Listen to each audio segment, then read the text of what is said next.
What if some of the most powerful nutrient-packed vegetables simply vanished from our diets?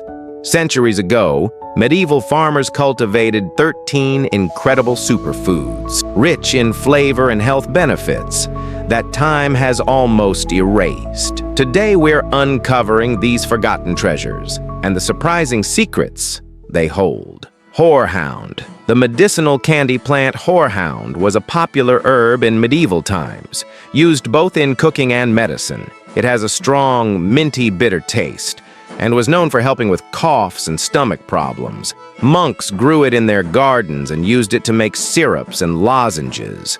Cooks added it to mead, beer, and herbal teas for extra flavor. Some people even believed it could protect them from evil spirits. As modern medicines became more common, horehound was slowly forgotten, even though it was once a trusted home remedy for many everyday health issues. Sea kale, the coastal survival plant. Long before regular kale became popular, medieval farmers relied on sea kale, a tough wild plant that grew along the coasts of Europe. It didn't need much care and could survive strong winds, salty air, and dry weather. In spring, people picked its thick shoots, which looked like asparagus, while the wide leaves were cooked like regular greens. Sea kale's deep roots helped it grow even during droughts, making it an important food during hard times. But as farming moved away from the coasts, sea kale was slowly forgotten, along with its powerful benefits.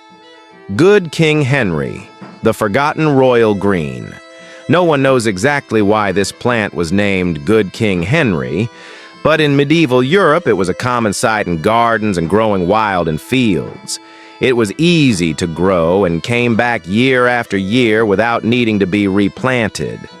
This leafy green was packed with nutrients, more iron than spinach and plenty of vitamin C, both important for staying healthy in the Middle Ages, especially during spring food shortages. Cooks loved its versatility. The young shoots were cooked like asparagus, the leaves used like spinach, and the flower buds were eaten like tiny broccoli. It was also used in folk medicine to help with wounds and stomach problems. But as modern farming changed the way people grew food, this once popular super green slowly disappeared from our plates. Medlar, the fruit that had to rot before you ate it. If someone handed you a soft, mushy fruit, you'd probably toss it out. But in medieval times, the medlar was a special treat people waited weeks to enjoy. It looked like a small brown apple with an open bottom, showing the seeds inside. But here's the twist. Medlars couldn't be eaten fresh. They had to go through a process called bledding, where the fruit was left to soften and slightly rot until it became sweet and spreadable like cinnamon-flavored applesauce. Medlars were used in many medieval recipes, from tarts and jellies to wine. But over time, modern farming left them behind, choosing fruits that looked better, lasted longer, and grew faster. Salsify, the root that tasted like oysters. Was it a root or seafood? Even medieval farmers were surprised. Salsify is a long, thin root vegetable that, when cooked, tastes a lot like oysters. This made it perfect for medieval monks who couldn't eat meat or fish during certain religious days. Back in the 1400s, both white and black salsify were grown in monasteries as a fish substitute during Lent. It was also one of the few fresh vegetables that could survive the cold and be dug up in winter. But as farming became more focused on faster-growing crops, salsify slowly disappeared, mainly because it grew slowly and looked a bit strange. Alexander's, the wild gourmet plant. Introduced by the Romans, Alexander's quickly became a favorite in medieval kitchens. This plant, however, didn't stay neatly in gardens. It spread wildly, but was loved for its unique taste. What made Alexander special? Every part of it was edible. The stems were eaten like celery, the flowers added a burst of flavor to salads, and the seeds worked as a substitute for pepper. The leaves, which tasted a bit like parsley mixed with celery, were perfect for soups and stews. Growing as tall as 6 feet, Alexanders thrived on roadsides and coastal areas without any help from humans. But by the 1700s, celery became more popular in European kitchens, and Alexanders slowly faded away. Skirret, the lost sweet root. Skirret was a star vegetable in the Middle Ages, but it strangely disappeared from modern farms. Unlike today's carrots, which need a lot of care, skirret was easy to grow. Once planted, its sweet roots quietly spread underground, providing food with almost no effort. What made skirret special was its sweet taste, sweeter than carrots or parsnips.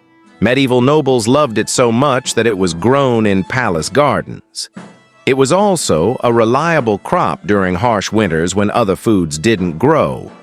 Medieval cooks roasted, boiled, and added skirret to stews, even making sweet pies with it. It was like the medieval version of potatoes, before potatoes even arrived in Europe.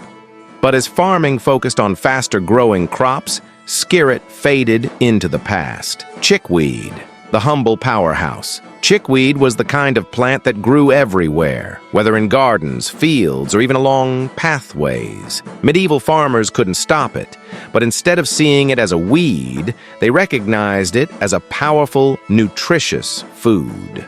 Packed with 7 times more vitamin C than oranges, chickweed was a valuable source of nutrients, even in the cold winter months when fresh veggies were hard to find.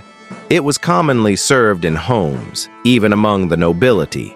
Not just a food, chickweed was also used in medicine. Its cooling properties helped treat skin irritations, and people drank chickweed tea to fight fevers and inflammation. But over time, modern agriculture overlooked it, treating it as a nuisance rather than the superfood it once was. Scorzonera, the root with a bad name. No one's excited to eat something called Scorzonera. It sounds like a disease, but despite its strange name, this root was a nutrient-rich food that medieval people loved.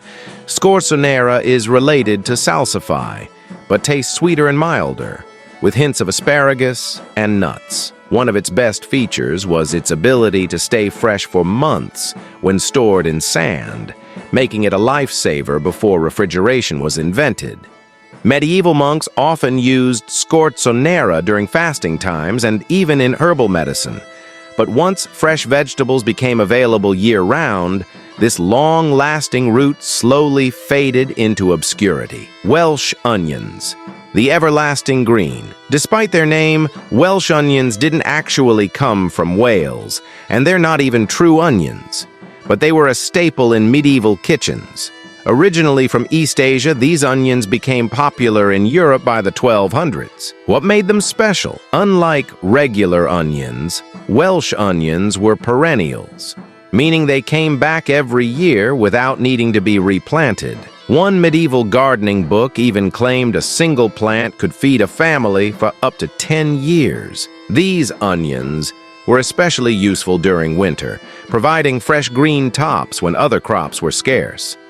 But as farming methods changed, they were gradually replaced by larger bulb onions. Fat hen, the superfood weed. Fat hen might have seemed like an unwanted guest, but it turned out to be one of the best foods around.